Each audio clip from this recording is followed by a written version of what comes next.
Hi everyone, welcome back to Corporate Decoder, the place where we decode the confusing world of corporate filings. Today we're diving into a filing from Arca US Treasury Fund, and trust me, it's going to be a wild ride. We're talking crypto, government debt, and secondary markets. Who knew low-risk investments could be so complicated? Let's see if we can make sense of it.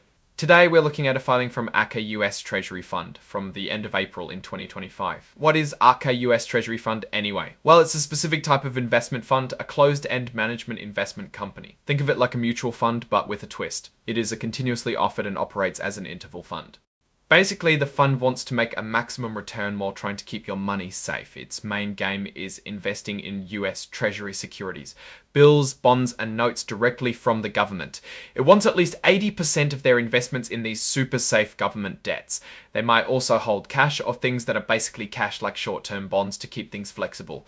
Now, how do you get involved? This fund is offering up to 100 million shares to investors, and they're doing it continuously, meaning they aren't stopping after a specific date. Each share's price matches the net asset value, which is like the current worth of everything the fund owns, divided by the number of shares out there. To get started, you need at least $1,000 at a time. The fund might let you invest with less if they feel like it. Here's where it gets interesting. The fund shares, or Rcoins, are digital securities traded peer-to-peer on the Ethereum blockchain, which is like a giant public digital ledger secured by some seriously intense math.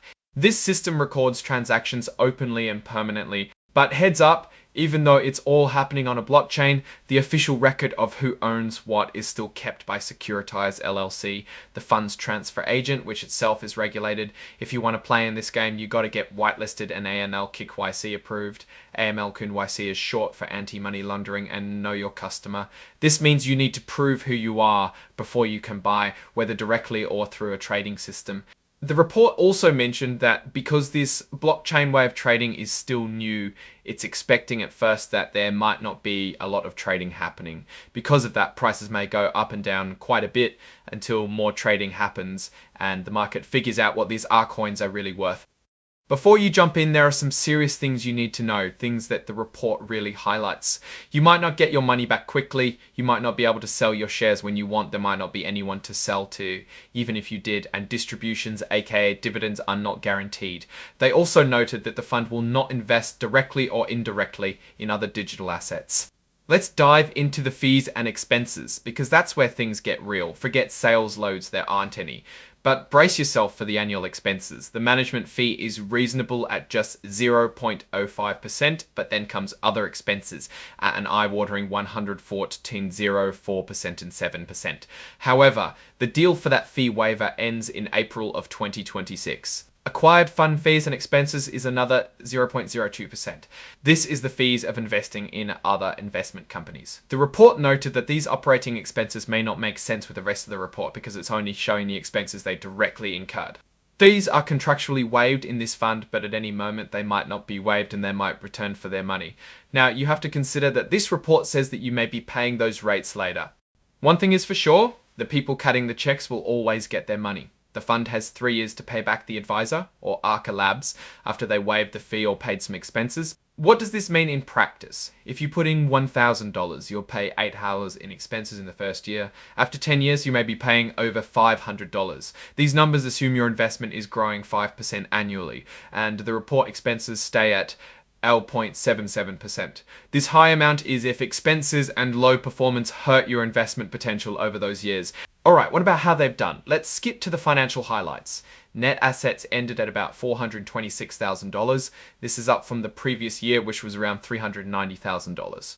The total return in the last year was 5.03%, and total return the year before was 5.26%. This would mean an investor who held this fund would have made about 5% return in each of those years, excluding the impact of fees.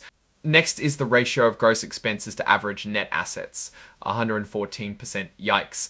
But again, the contract with advisor limits this to 0.75%. The fund also wants you to know some special considerations. First, that its shareholder records are kept on the Ethereum blockchain, but it keeps an official record elsewhere so hackers don't mess with real ownership. Also, the report is keen to tell you that regulation of digital assets is a moving target. No one really knows what's up or down. All in all, lots of risks, lots of potential. It might not be easy to sell these Rcoin, and new tech could be buggy or easily hacked. Another big risk is Ethereum blockchain usage. You have to pay gas to make transactions happen, and those fees can change depending on network traffic. The investment advisory agreement authorizes the advisor to select brokers or dealers, including affiliates, to arrange for the purchase and sale of fund securities, including principal transactions.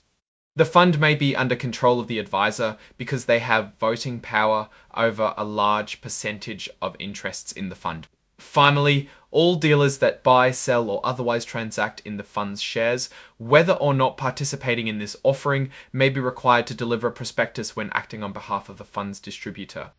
The transfer agent requires a detailed verification of a current shareholder or a new investor's identity and the underlying beneficial owner of a shareholder's Arcoins and source of payment.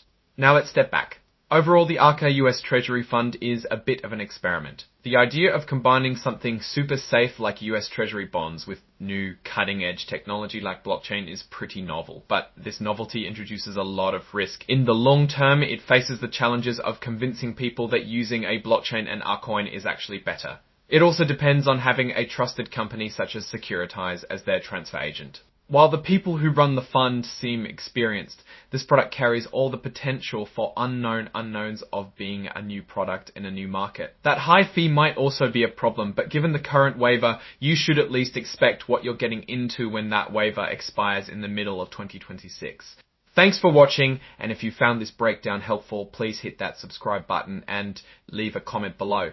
We want to know what filings you want us to decode next. See you next time.